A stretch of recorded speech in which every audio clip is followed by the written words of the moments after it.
ఇలా ఎదిరించి పోరాటం చేయడం నాకు కొత్త కాదు. ఎదిరించి పోరాటం చేయడం నాకు కొత్త కాదు.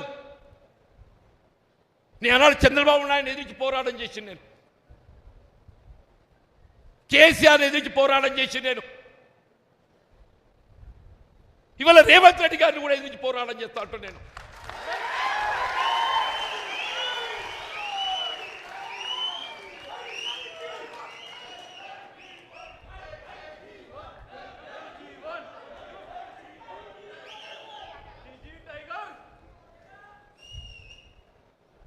నీతో తొక్కబడు అణగదొక్కబడ్డ దానికంటే ఎదిరించి పోరాడతారు పోయేదేమున్నదే? నాకు ఎదిరించి పోయేదేంది అంటూ నేను మనం పోయేదేందని చెప్పర్రా. పోరాడదామా వద్దా చెప్పండి, పోరాడదామా వద్దా? మరి ఇక్కడ అడగదొక్కబడదామా? ఎంతకాలం ఈ అవమానాలు, ఎంతకాలం ఈ అవమానాలు, ఎంతకాలం ఈ మానసిక క్షోభ? అంటే కాంగ్రెస్ పార్టీ నుంచి ఎవడు ఎదగద్దు, కాంగ్రెస్ పార్టీ నుంచి ఎవడు ఎదగద్దు. నీ చెప్పు చేతుల్లో ఉండేటోడు, నీ దయా దాక్షిణ్యాలకు లొంగేటోడు, నీ అడుగులకు అడుగులు ఎత్తటోడు, వాడు మాత్రమే కాంగ్రెస్ పార్టీలు కొనసాగాలి.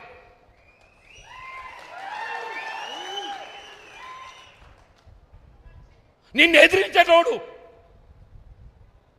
రాహుల్ గాంధీ ఆలోచనకు అనుగుణంగా నడిచేటోడు, నువ్వు ఎవరిని అడగదొక్కుతున్నావే? రాహుల్ గాంధీ గారి ఆలోచనకు అనుగుణంగా నడిచేటోడిని అడగదొక్కుతున్నావు అంటూ నేను. నువ్వు అడగదొక్కేది ఎవరిని కాదు, రాహుల్ గాంధీ గారి ఆలోచనకు అనుగుణంగా నడిచేటోడిని నువ్వు అడగదొక్కుతున్నావు అని చెప్పంటూ నేను.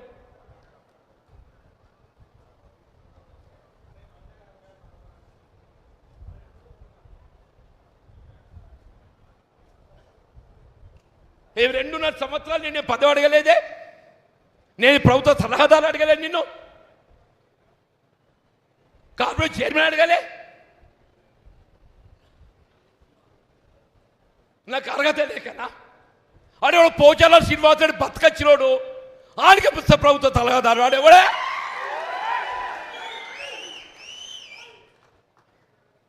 అదే పోచా ఈ 20 మాసాలలో ఆవిడ ప్రభుత్వ సలహాదారు నియామకం అయిన తర్వాత ఆవిడ ప్రభుత్వానికి ఇచ్చిన సలహాలు ఏంటి చెప్పవే?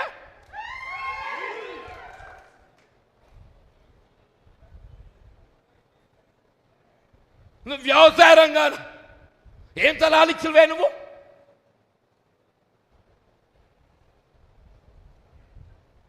అంటే ఏంటి? నీ అడుగులకు ఎవడు మడుగలు ఒత్తుతాడో వాడికి పదవులు, నీ అడుగులకు ఎవరైతే మడిమలు ఒత్తుతారో వాడి పదవులు. నేను అడుగుతున్నా, ఎవరా ఈ వేం నరేందర్ రెడ్డి?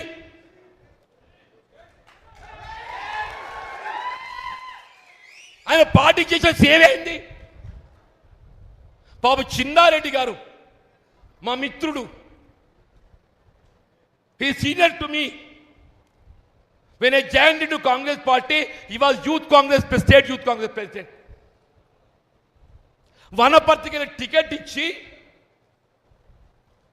అక్కడ ఉన్న ప్రత్యేక పరిస్థితులలో ఆయన టికెట్ మొన్నగా మామూలు టికెట్ ఇక్కున్నట్టు ఏమున్న టికెట్ ఇక్కున్నారు కదా, आपको टिकट खींच लिए ना साहब, जैसे आपको टिकट खींच लिए ये छिन्ना रेड्डी का बीफाम से खींच लिए. తీసుకొని మినిట్స్లో పెట్టిండ్రు. భయ్ నీకు ప్రభుత్వం వచ్చినాక తగిన గౌరవం ఇస్తాం, నీకు రాజ్యసభ ఇస్తాం అని చెప్పన్నారా? మొన్న ఆయన స్టేట్మెంట్ చూసిన బాధ కలిగిందే నాకు. నా అనుభవం, సీనియారిటీ, నా టికెట్ నుంచి లాక్కోవటం, నేను ఆనాడే ఆత్మహత్య చేసుకోవాలని స్టేట్మెంట్ ఇచ్చిండే. చిన్నారెడ్డి గారు ఏదైతుందో నాకు జరిగిన అవమానానికి నేను ఆత్మహత్య చేసుకోవాలనేట్టుగా ఆలోచన వచ్చింది చెప్పిండే చిన్నారెడ్డి. ఇదేనా పార్టీ సీనియర్కి ఇచ్చే గౌరవం?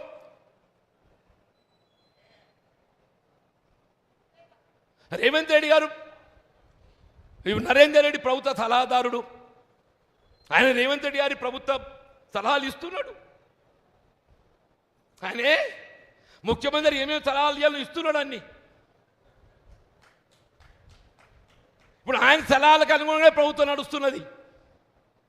వేం నరేందర్ రెడ్డి సలహాలకు అనుగుణంగానే ప్రభుత్వం నడుస్తున్నది. మరి మళ్ళీ ఇంకెందుగా ఇది?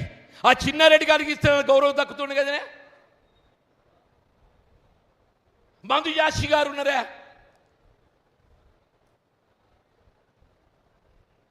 వంశీ చంద్రారెడ్డి ఉన్నారు, హనుమంతరావు గారు ఉన్నారు.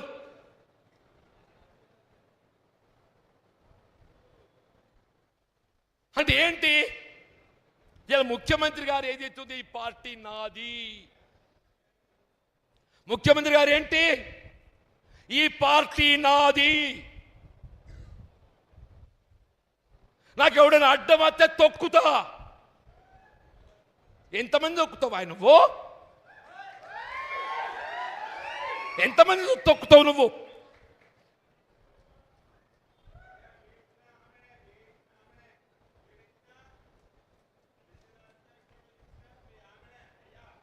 ఇవ్వాలే చెప్తున్నా నేను,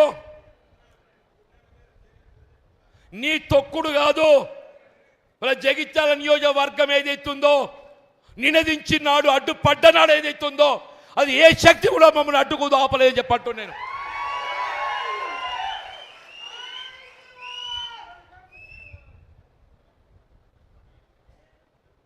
దయచేసి కార్యకర్తలు గౌరవించడం నేర్చుకో, సీనియర్లను గౌరవ. అదృష్టం కలిసి వచ్చింది. మీరు ముఖ్యమంత్రి కావాలి నేను కోరుకున్నా, రేవంత్ రెడ్డి గారు ముఖ్యమంత్రి కావాలి నేను కోరుకున్నా.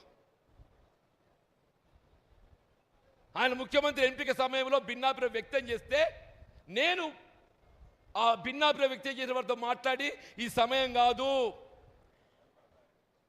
Peoples wish is Revanth Reddy to become chief minister, chance should be given to Revanth Reddy. ఆయన ముఖ్యమంత్రి కావాలని కోరుకున్న వాళ్ళలో నేను ఒకరిని నేను చెప్పంటున్నాను. దాని పర్యవసానం ఏదైతుందో, ఇలా కాంగ్రెస్ నాయకులను తొక్కుతా, కార్యకర్తలను తొక్కుతా, నాకెవడు అడుగులకు మడుగులు ఒత్తుతే వాందే రాజ్యం. దయచేసి ఏదైతున్నదో, మరి క్లిష్ట సమయం ఇది. నాకైతే నా జీవిత చివరి పోరాటమే, నా జీవిత చివరి పోరాటం. ఇంతకాలం నాకు తోడు నిలిచిండ్రు, 4 దశాబ్దాలు నాకు తోడు నిలిచిండ్రు. భవిష్యత్తులో నాకు తోడు నిలవాలని కోరుతున్నాను నేను. మీ అండదండలతో నేను ఈ స్థాయికి ఎదిగిన నేను, మీ అండదండలతో ఈ స్థాయికి ఎదిగిన నేను. ఇలా అభివృద్ధిలో జగిత్యాల నియోజకవర్గానికి ఏదైతుందో మొత్తం రాష్ట్రంలో ఉండే ఒక ప్రత్యేకమైన స్థానం ఉంది అంటున్నాను. మనం పోటీ పడ్డది అన్నాడు, పులివెందలతో పోటీ పడ్డాం. నిన్నెవరో మిత్రుడు అడుగుతున్నాడు అభివృద్ధి అంటే, నేను ఇవ్వాలని చెప్తున్నా. నేను జగిత్యాల్లో చేపట్టబడ్డటువంటి కార్యక్రమాలు నీ కొడంగల్ లేవు, నీ సిద్దిపేట లేవు, సిరిసిల్ల లేవు చెప్పట్టున్నాను. దేవుడు అవకాశం ఇస్తే తెలంగాణ రాష్ట్రమే కాదు, జాతీయ స్థాయిలో జగిత్యాల గుర్తింపచ్చే విధంగా దీన్ని అభివృద్ధి చేయడం సంకల్పం చెప్పండి. జాతీయ స్థాయిలో గుర్తింపచ్చే విధంగా అభివృద్ధి చేయడం సంకల్పం చెప్పండి. దయచేసి మనం ఎంచుకుంటే బాట ఇది. మళ్ళీ 10 ఏళ్ళు కష్టపడ్డాం, 2 ఏళ్ళు గడిచిపోయింది అవమానాలతోని, 2 ఏళ్ళు అవమానాలతో గడిచిపోయింది. ఈ 2 ఏళ్ళు పోరాటంతో గడుపుతామంటున్నా,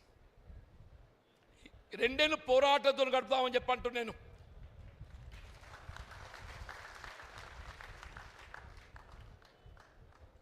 మన లక్ష్యం ధర్మం, ధర్మ పోరాటం. మనకి ధర్మ పోరాటం చెప్పండి, న్యాయం కోసం పోరాటం చేస్తాం, మన హక్కులకు పోరాటం చేస్తామని చెప్పంటున్నా. ఆ హక్కుల సాధన కొరకు నా భుజం తట్టి నాకు అండగా నిలవాలని కోరుతున్నాను సవినయంగా.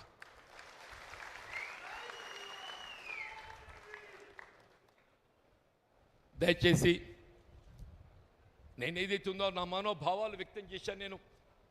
నేను అనుభవిస్తున్నట్టు ఒక మానసిక క్షోభ వ్యక్తం చేశాను.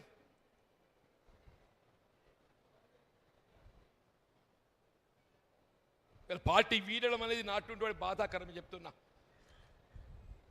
నేనేం స్క్రీన్ గీసుకొని ముఖ్యమంత్రి కావాలని చెప్పారు, కాంగ్రెస్ పార్టీలకు రాలేదు.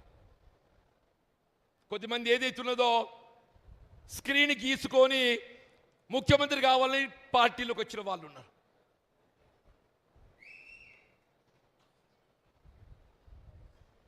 నేను పార్టీలో చేరినాడు ముఖ్యమంత్రి కావాలని కోరుకోలే, నేను ఇవాళ కూడా కోరుకుంటాను. నేను